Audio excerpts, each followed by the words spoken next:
Welcome back to the 5. Last week, we told you about the shocking murder of a World War II vet in Washington state. Overnight, police in Spokane arrested a second 16-year-old wanted for the beating death of 88-year-old Delbert Belton. The other suspects surrendered to authorities on Thursday. Here's Police Chief Frank Straub earlier today. Today, I would like to assure our community that the two individuals we believe were responsible for the robbery and murder of Mr. Belton have been taken into custody. I would like to make it very clear. The motive for this attack was robbery. Race was not a factor. Additionally, there was no gang activity that was associated with this incident. Really a tragic, disturbing case. A lot of people talking about this, Eric, when you see the senseless beating of a veteran, a man, up in his years, 88 years of age. It's awful. Yeah, it's terrible. It's good to see that the police chief from the Spokane Police Department and the grandson of Shorty Belton said it's not about race. That's fantastic. Then let's not make it about race. Let's not make the kid shot in Oklahoma about race either. But also, let's not make Trayvon Martin case about race either, because it wasn't about race as well. But President Obama and Eric Holder decided to make that one about race. Al Sharpton decided to perpetuate that race baiting and race merchandising and whatnot. So they're pointing the finger at us on the right, saying, "Hey, you're talking about this in the context of Trayvon Martin." We're only doing it because President Obama clearly put a race spin on something that had nothing to do with race. For good reason. It was a racist incident. How was it racist? No, it wasn't. Bob, how was it racist? This guy, this wannabe cop, went out and identified 7 people and called them into the police department. All 7 of them were black teenagers. So you think he went out a white Hispanic? Yeah. Hispanic shoots a black kid, and it's about race. And who has black family members. And white racism.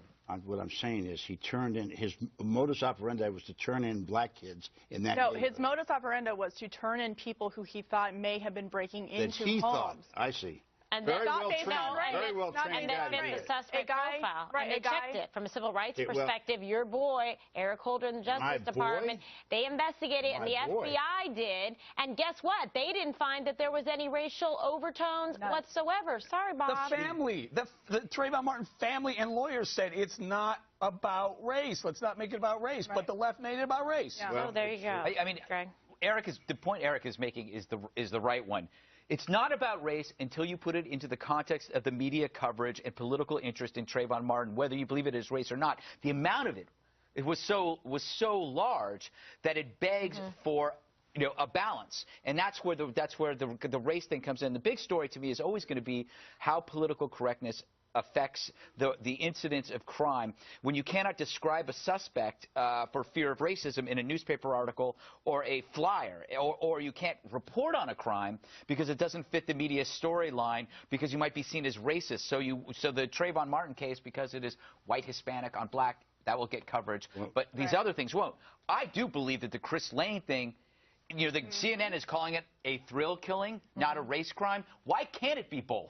Well, I don't have any question about that. I think that was a race crime, too. But I also have no question that if Zimmerman had that been a white kid, it never would have happened. There's no basis in fact at all in that statement. Oh, really? If there was a white man, if there was a white man, there's a dead black kid if there was a dead white kid in the ground who had been beating George Zimmerman's head, who was a Hispanic into the cement, he didn't identify a white kid. He had a few cuts in the back of his head. Come on. Okay. We've been through that a million times. But going back to, the issue of what Eric was saying, the Zimmerman case was blown into a national race case by Barack Obama, by Al Sharpton, with no basis in fact. And Eric Holder. And by Eric Holder. That's what I'm saying. And most of the black community, I might add, with or without those people. With no fact at all. Oh, actually, the entire black community, they reacted to it viscerally. Bob, you remember in the beginning of this happened, everybody was operating on opinion and hearsay. And then as it all, that's why everybody was like, when they saw that the case was falling apart, was when the facts started coming out. That people are going, wait, it wasn't the way everybody said it was. Everybody was driving on ginned-up racial tension by the networks. And by the way, I just want to make a point that the reason why certain networks are calling the death of the Australian a thrill kill is to absolve them of balancing out the coverage. Okay. Yeah. Well, it's kind of hard to call it a thrill kill when the kid said, "I'm going to go out and get a white guy." I mean, I don't see how you can make that anything but a race crime. Well, Any more than I think you can't make Zimmerman anything but a race crime. He didn't say, let's go out and get a white guy. He said, hashtag hate them, referring to And he said, I knocked out 5 white people, a.k.a. Okay, excuse white me, people. I'm sorry, but yeah, that together, it sounds to me like a racist comment.